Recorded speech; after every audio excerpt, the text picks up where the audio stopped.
Hello students, welcome to the Agni's online classes. और आज की क्लास में हम आगे बढ़ाएंगे क्लास 12th बिजनेस स्टडीज़ का चैप्टर फाइनेंशियल मैनेजमेंट।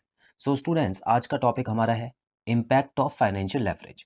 सो लास्ट क्लास में हमने फाइनेंशियल लेवरेज के बारे में पढ़ा स्टूडेंट्स, जिसमें डेप्ट और इक्विटी जो होता है उसके बीच में रिलेशनशिप हमने पढ़ी थी। सो आज हम ये जो इम्पॉर्टेंट इसका एक कॉन्सेप्ट है स्टूडेंट्स, जिसमें ये बताया जाता है कि डेट बढ़ने से और इक्विटी बढ़ने से क्या क्या फ़र्क पड़ता है। ऐसा कहा जाता है कि डेट जो है वो चीपर सोर्स ऑफ फाइनेंस होता है और इक्विटी थोड़ा एक्सपेंसिव होता है। ठीक है, तो अभी तक हमने उसको पॉइंट के हिसाब से तो पढ़ लिया था, लेकिन आज हम इसके ऊपर एक क्वेश्चन करने वाले हैं, एक इलस्ट्रेशन सॉल्व करेंगे, जिससे आपका पूरा कॉन्सेप्ट क्लियर हो जाएगा कि ये जो डेट होता है ये चीपर फाइनेंस क्यों होता है स्टूडेंट्स। ठीक है, और कंपनी जब भी फाइनेंशियल लेवरेज करे तो इसका मतलब माना जाता है कि कंपनी डेट बढ़ाने वाली है, और डेट बढ़ने से इक्विटी के ऊपर कैसे फ़र्क आता है तो वो भी इस क्लास में हम समझेंगे। सो स्टूडेंट्स, आज की क्लास के बाद आपको पूरा कॉन्सेप्ट क्लियर हो जाएगा कि डेट और इक्विटी का जो कॉम्बिनेशन है वो एक फाइनेंशियल मैनेजर किस तरह से संभालता है या उसको किस तरह से बदलता है। सो यहाँ पे जो क्वेश्चन दिया हुआ है समझते हैं स्टूडेंट्स। लिखा हुआ है, suppose company X wants to raise some money for investment purpose. The relevant fact about company X है, तो कंपनी एक्स को कुछ पैसा चाहिए जिसको वो इन्वेस्ट करना चाहती है किसी प्रोडक्ट में या किसी प्रोजेक्ट में, और उसके बारे में कुछ इन्फॉर्मेशन आपको दी हुई है। बड़े ध्यान से समझिएगा। देखिए स्टूडेंट्स, यहाँ पे लिखा है total funds to be raise, तो कंपनी को टोटल 30 लाख रुपयों की ज़रूरत है। और इंटरेस्ट रेट ऑन डेट, अगर वो डेट से कोई पैसा उठाती है, डेट मतलब हो गया डिबेंचर, अगर कोई भी डिबेंचर से पैसा उठाती है स्टूडेंट्स, तो वो 10% का इंटरेस्ट उसको देना ही है। क्लियर है इतना? Face value of equity share ₹10 each, मतलब अगर इक्विटी शेयर से पैसे उठाती है तो एक इक्विटी शेयर की जो वैल्यू होगी वो 10 रुपये होगी। टैक्स रेट जो होगा वो 30% होगा, आपको पता ही है। टैक्स हमेशा लगता है स्टूडेंट्स, जब भी प्रॉफिट होता है तो वहाँ पे टैक्स देना ही पड़ता है। Earning before interest and tax, जिसको हम ईबीआईटी भी बोलते हैं, इसको बड़े ध्यान से समझना। ईबीआईटी स्टूडेंट्स, कई बार बिजनेस लैंग्वेज में जब आप बात कर रहे होते हैं तो उसमें ईबीआईटी बोल दिया जाता है। ठीक है, तो ईबीआईटी का मतलब होता है earning before interest and tax, मतलब प्रॉफिट का वो हिस्सा जिसमें अभी इंटरेस्ट और टैक्स हमने नहीं दिया है, तो ऑल ओवर जो प्रॉफिट है उसको बोलते हैं। ठीक है, तो 4 लाख रुपए का प्रॉफिट हुआ है, लेकिन इसमें से अभी टैक्स और इंटरेस्ट देना बचा है। ठीक है, तो ये बेसिक चीज़ें हैं। ये तीनों सिचुएशन में आपको सेम रखनी है, ऊपर वाली चीज़ें जो हैं वो सेम रखनी है, लेकिन अलग अलग क्या रखना है। अब देखिए आपको समझाने के लिए यहाँ पे 3 सिचुएशंस दी हुई हैं। अब पहली सिचुएशन में जो भी पैसे का अरेंजमेंट है वो कैसे किया जा रहा है स्टूडेंट्स, देखिए when total funds are raised through equity and डेप्ट इज इक्वल टू निल। तो सबसे पहले कंपनी ये सोचती है कि हम सारा का सारा पैसा इक्विटी से उठाएंगे और डेट हम बिल्कुल नहीं लेंगे। ठीक है, डेट के थ्रू हम पैसे नहीं उठाएंगे, तो इससे क्या होगा, हमको फिक्स्ड इंटरेस्ट नहीं देना पड़ेगा। तो ये कंपनी का ये मानना है, और पूरी की पूरी इक्विटी जो है वो 30 लाख से उठा ली गई है। अब स्टूडेंट्स, इतना भी आपको समझना चाहिए कि जो 30 लाख है ये तो टोटल अमाउंट हो गया, और इक्विटी शेयर की एक शेयर की वैल्यू कितनी है, 10 है। सो यहाँ पे आपको नंबर ऑफ शेयर्स भी पता होने चाहिए। ठीक है, नंबर ऑफ शेयर्स, क्योंकि जो डिविडेंड बढ़ता है ना स्टूडेंट्स, वो नंबर ऑफ शेयर्स के हिसाब से बढ़ता है। ठीक है, तो नंबर ऑफ शेयर्स कितना आ जाएगा, टोटल अमाउंट जो आपने मार्केट से उठाया है अपॉन 10। ठीक है ना, तो इसका मतलब 3 लाख शेयर्स पे आपने पैसा उठाया, मतलब आपने लोगों को 3 लाख शेयर दिए, और उन लोगों ने आपको हर शेयर पे 10 रुपए के हिसाब से 30 लाख रुपए दे दिए। ठीक है, तो टोटल नंबर ऑफ शेयर्स कितना हुआ, 3 लाख ही तो हुआ। ये भी आप क्लियर रखिएगा, ये आगे जब आएगा तो मैं आपको समझाऊंगा। सिचुएशन 2 में क्या है स्टूडेंट्स, अब कंपनी सोच रही है कि सारा का सारा पैसा इक्विटी से ना उठा के हम कुछ पैसा, मतलब 10 लाख रुपए जो है डेट से उठाएंगे, और बाकी 20 लाख रुपए इक्विटी से उठाएंगे। अब स्टूडेंट्स, यहाँ पे नंबर ऑफ शेयर्स कितने हो गए, यहाँ पे नंबर ऑफ शेयर्स जो है वो कितना हो गया, देखिए 2 लाख हो गया ना, इसको डिवाइड कर देंगे 10 से, तो यहाँ पर शेयर्स उतने ज़्यादा नहीं है, लेकिन पैसे का अरेंजमेंट हो गया है। ठीक है, तो यहाँ पे फ़र्क समझिए, यहाँ पे इतने सारे शेयर्स थे, अब प्रॉफिट होगा तो इनमें बटेगा, लेकिन यहाँ पे क्या फ़ायदा हो गया कि कम शेयर्स हैं तो प्रॉफिट होगा तो कम बांटना पड़ेगा। चलिए तीसरा ऑप्शन भी देखते हैं। यहाँ पर क्या है स्टूडेंट्स, डेट जो है, डेट से 20 लाख रुपए उठाया जा रहा है और इक्विटी से 10 लाख रुपए उठा रहे हैं। ये लीजिए, इक्विटी का और भी कम कर दिया। तो यहाँ पर नंबर ऑफ शेयर्स की अगर हम बात करें, नंबर ऑफ शेयर्स कितने हो गए यहाँ पर? यहाँ पे हो गए 1 लाख। ठीक है, मतलब शेयर होल्डर्स को और कम पैसा हमको देना होगा। तो ये चीज़ क्लियर हो गई। लेकिन हाँ, साथ ही साथ आपको डेट का पैसा भी देना देना होगा, ये भी याद रखना है। तो अब हम ये देखते हैं स्टूडेंट्स, ये तीनों सिचुएशन में फ़ायदा कब होता है सबसे ज़्यादा और सबसे ज़्यादा नुकसान कब होता है। ठीक है, और डेट को एक सस्ता सोर्स क्यों बोला जाता है, अब आपको समझ आ जाएगा। सो यहाँ पर इस टेबल में आपको दिया हुआ है पर्टिकुलर सिचुएशन 1, 2 एंड 3। उसके बाद सबसे पहले कहानी शुरू होती है टोटल फंड से, मतलब जितना पैसा आपको चाहिए, मतलब 30 लाख, 30 लाख, 30 लाख, ये तीनों बराबर है। उसके बाद कैपिटल स्ट्रक्चर क्या रखना चाहते हैं आप, इक्विटी और डेट का। तो सिचुएशन नंबर 1 में देखिए स्टूडेंट्स, सिचुएशन 1 में इक्विटी से सारा का सारा पैसा उठाया गया है और डेट से एक भी पैसा नहीं उठाया गया। ठीक है, तो हम एक एक करके ही चलेंगे ताकि आपको क्लियर होता रहे। तो हम क्या करेंगे, देखिए, इक्विटी और डेट। तो यहाँ पे आपको ये समझ आ गया है कि टोटल पैसा जो उठाया गया है सारा का सारा इक्विटी से उठाया गया। उसके बाद यहाँ पे देखिए earning before interest and tax.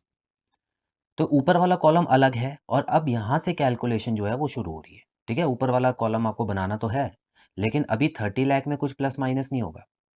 अब जो आपका प्रॉफिट हुआ था, जो ओरिजिनल प्रॉफिट है वो 4 लाख का है।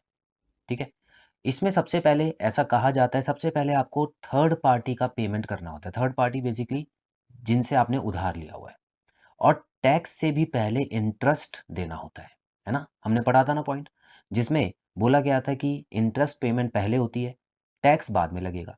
तो इनका 10% अगर हमने यहाँ पर डेट लिया होता तभी तो इंटरेस्ट देते ना, लेकिन यहाँ पर तो हमने डेट ही नहीं लिया, तो इंटरेस्ट क्या देंगे। तो इसका मतलब प्रॉफिट में से कुछ भी इंटरेस्ट नहीं गया। तो यहाँ पर अर्निंग बिफोर टैक्स, देखिए यहाँ पे क्या था, ईबीआईटी था, यहाँ पे सिर्फ ईबीटी बचा, मतलब इंटरेस्ट हट गया। ठीक है, तो 4 लाख का 4 लाख प्रॉफिट ही नीचे आ गया। अब जाहिर सी बात है टैक्स तो देना पड़ेगा। अब टैक्स की बारी है, तो स्टूडेंट्स यहाँ पे 30% ऑफ टैक्स, 4 लाख का 30% क्या बनता है, 1,20,000। ठीक है, 30% ऑफ 4 लाख, तो 1,20,000 टैक्स में चला गया। उसके बाद जो अमाउंट बचा है 2,80,000 रुपए, इसको हम क्या बोलते हैं स्टूडेंट, इसको बोलते हैं ईएटी, अर्निंग्स आफ्टर टैक्स। ये ओरिजिनल अर्निंग्स होती हैं, ये इक्विटी शेयर होल्डर्स की अर्निंग्स हैं। अब पहले केस में अगर देखें स्टूडेंट्स, देखिए टोटल कितने का प्रॉफिट हुआ है, 2,80,000 का, और शेयर होल्डर्स कितने, 3 लाख थे। ठीक है, नंबर ऑफ इक्विटी शेयर्स जो यहाँ पे करके दिखाया ना स्टूडेंट्स, यहाँ पर भी वही चीज़ है।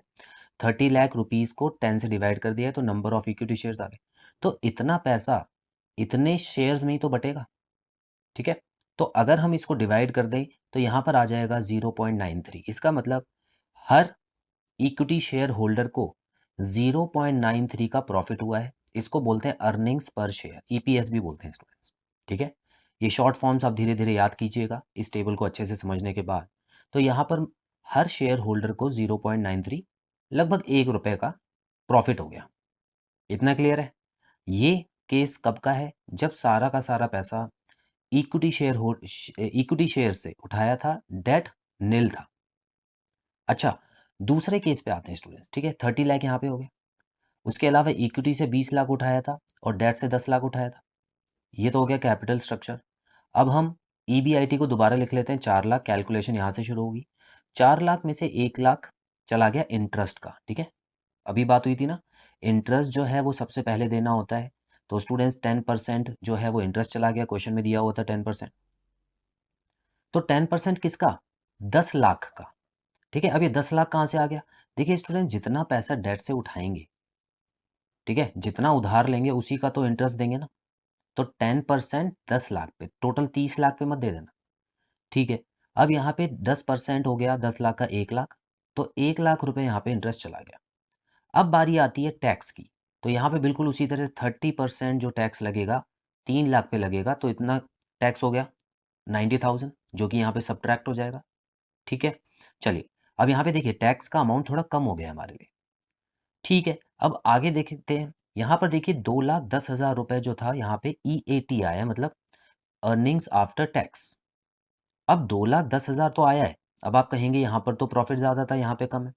स्टूडेंट्स देखिए, प्रॉफिट ज़्यादा था, यहाँ पे कम तो है, लेकिन यहाँ पर शेयर्स भी तो कम है। ये 2,10,000 रुपए जब आप 2 लाख शेयर में बांटेंगे, तो हर इक्विटी शेयर होल्डर को 1 रुपए 5 पैसे का प्रॉफिट हो रहा है। ठीक है, देखिए प्रॉफिट की का जो अमाउंट है, अर्निंग पर शेयर का जो अमाउंट है वो बढ़ गया। तो स्टूडेंट्स यहाँ पर कंपैरिजन कीजिए, इक्विटी शेयर होल्डर्स का जो अमाउंट है उस पे अफेक्ट आ रहा है, और किसकी वजह से? सिर्फ डेट की वजह से। अब आपको समझ आएगा स्टूडेंट्स, देखिए जितना, इसीलिए कहा जाता है कि जितना पैसा आप डेट से उठाएंगे उतना ही वो सस्ता पड़ता है। क्लियर है? आई होप ये इस एग्जाम्पल से अब आपको सब कुछ क्लियर है। उसी तरह सिचुएशन 3 में भी बिल्कुल सेम है स्टूडेंट्स, यहाँ पर भी देख लेते हैं जल्दी से। 10 लाख इक्विटी से, 20 लाख डेट से। दोबारा से हम प्रॉफिट लेके आए हैं 4 लाख का। अब जाहिर सी बात है 20 लाख उठाया था ना, तो इंटरेस्ट कितना बना इस पे? 20,000 बन गया। 20 लाख उठाया था तो इंटरेस्ट हो गया 2 लाख। ठीक है, 10% इसका। अब माइनस करेंगे तो 2 लाख प्रॉफिट आगे बढ़ा है। अब इस पे टैक्स कितना लगेगा? 30%, मतलब 60,000। और जो बैलेंस अमाउंट बचेगा अर्निंग आफ्टर टैक्स, वो हो गया 1,40,000 रुपये। क्लियर है? अब 1,40,000 रुपये कम तो है, लेकिन इक्विटी शेयर होल्डर्स कितने हैं? सिर्फ और सिर्फ 1 लाख। ठीक है ना, इतने ही तो शेयर्स हैं। देखिए यहाँ पे इसको डिवाइड कीजिए, जो कि मैंने यहाँ पे आपको करके दिखा दिया था। तो 1 लाख शेयर में जब 1,40 बटेगा, तो हर शेयर की कीमत कितने से बढ़ जाएगी? 1.40, लगभग 1.5 रुपए। ठीक है ना, 1.40 से कीमत बढ़ गई है। तो स्टूडेंट्स यहाँ पे प्रॉफिट जो है वो और भी ज़्यादा हो गया। तो जितना ज़्यादा पैसा डेट से उठाया उतना ही प्रॉफिट ज़्यादा हो रहा है शेयर होल्डर्स को। तो इसीलिए इसको बोला जाता है फाइनेंशियल लेवरेज। ठीक है, लेवरेज मतलब क्या होता है? लीवर। लीवर क्या होता है स्टूडेंट्स? ये वो वाला लीवर नहीं है, शरीर वाला लीवर। मतलब जब भी हम किसी चीज़ को किसी मशीन को चलाना चाहते हैं या तेज़ करना चाहते हैं, तो उसको वहाँ पर भी एक लीवर होता है, उसको अप एंड डाउन किया जाता है ना। तो उससे मशीन तेज़ चलती है और धीरे चलती है। तो वही वाले लीवर की बात हो रही है, फाइनेंशियल लेवरेज। आई होप ये वाली चीज़ क्लियर है स्टूडेंट्स। सो यहाँ पर आपने तीनों केस में फ़र्क समझ लिया है। आई होप आपको बहुत अच्छे से समझ आया है। अब स्टूडेंट्स एक पॉइंट और मैं यहाँ पे बताना चाहूँगा, क्या ऐसा हर केस में होता है कि आप डेट बढ़ाते जाएं और आपका अर्निंग पर शेयर बढ़ता जाएगा?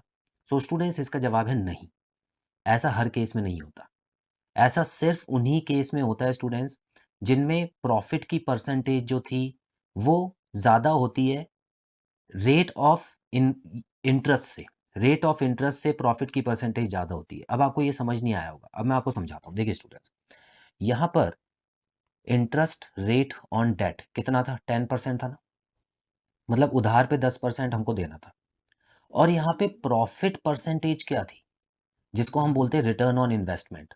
ठीक है, मतलब हमने इन्वेस्टमेंट 30 लाख की थी और प्रॉफिट कितना आया था? 4 लाख का।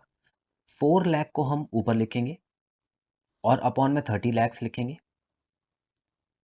मल्टीप्लाई बाय 100 करेंगे। ठीक है, इससे हमारा रिटर्न ऑन इन्वेस्टमेंट का परसेंटेज आएगा। सो स्टूडेंट्स इसको जब हम काटेंगे तो आप देख सकते हैं यहाँ पे क्या आ गया? 40/3। 40/3 मतलब अप्रॉक्सीमेटली ये 11% के आसपास हो गया। तो देखिए ROI मतलब रिटर्न ऑन इन्वेस्टमेंट, जितना प्रॉफिट हुआ है वो यहाँ पे ज़्यादा है rate of interest, interest on debt. ठीक है, इंटरेस्ट ऑन डेट से। तो जब भी प्रॉफिट की परसेंटेज ज़्यादा होती है और डेट की परसेंटेज कम होती है, उस केस में हमेशा ऐसा रिजल्ट आएगा। लेकिन कभी कभी सिचुएशन अलग हो जाती है स्टूडेंट्स, उसमें इंटरेस्ट ऑन डेट जो है वो कम रहता है, ज़्यादा रहता है सॉरी, और रेट ऑफ इन्वेस्टमेंट और रिटर्न ऑन इन्वेस्टमेंट जो है वो कम हो जाता है। मतलब ये कहानी उल्टी हो जाती है। तो उसमें स्टूडेंट्स आपको थोड़ा ध्यान देना होगा, उसमें उल्टा चलता है क्वेश्चन। तो जितना आप डेट ज़्यादा लेंगे, देखिए इंटरेस्ट ज़्यादा देना पड़ेगा ना, तो यहाँ पे लॉस होता जाता है। इसके ऊपर भी हम अगली इलस्ट्रेशन करेंगे स्टूडेंट्स, अगला जो एग्जाम्पल होगा अगली क्लास में वो हम यही करने वाले हैं। तो आई होप स्टूडेंट्स आज की क्लास आपको क्लियर है। सो बहुत जल्द मिलते हैं अगली क्लास में। Till then bye bye.